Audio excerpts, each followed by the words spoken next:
Ya. Begini, bukan minta syafaat. Sebetulnya kita tidak minta tolong kepada Nabi. Kita tidak bisa mengatakan, ya Rasulullah tolong kami. Itu nggak bisa begitu sebetulnya. Yang ada adalah kita minta kepada Allah agar Rasulullah nanti menjadi penolong kita. Sebetulnya mintanya juga kepada Allah.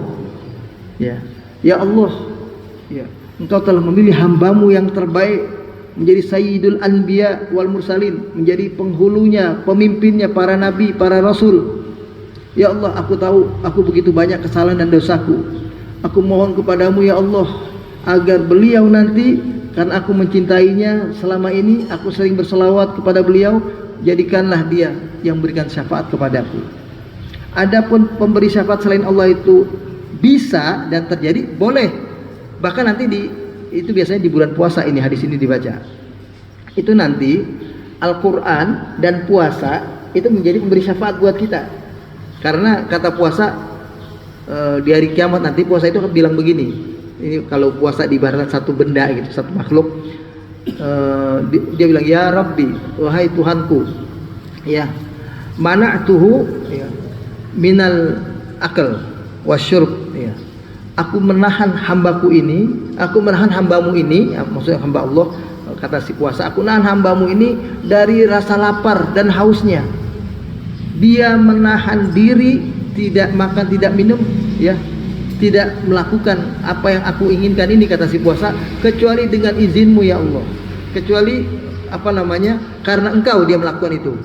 Begitu pula Al-Quran. Nanti Al-Quran juga bilang gitu, ya Allah, aku cegah dia tidak tidur ya sepanjang malam, karena sebagiannya dia gunakan buat baca Quran.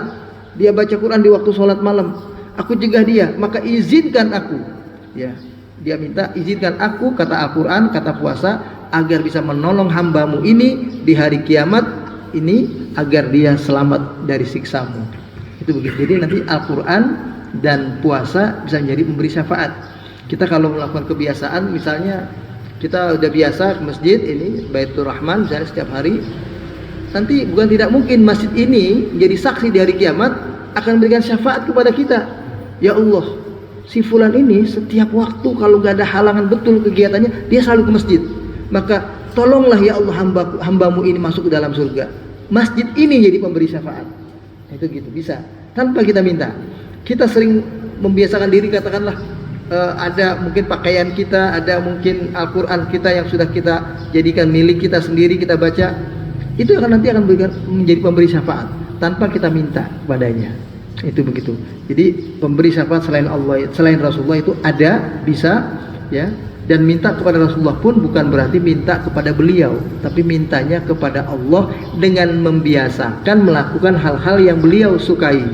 Sering baca sholawat, ya, sering kita melakukan apa sih yang Nabi suka.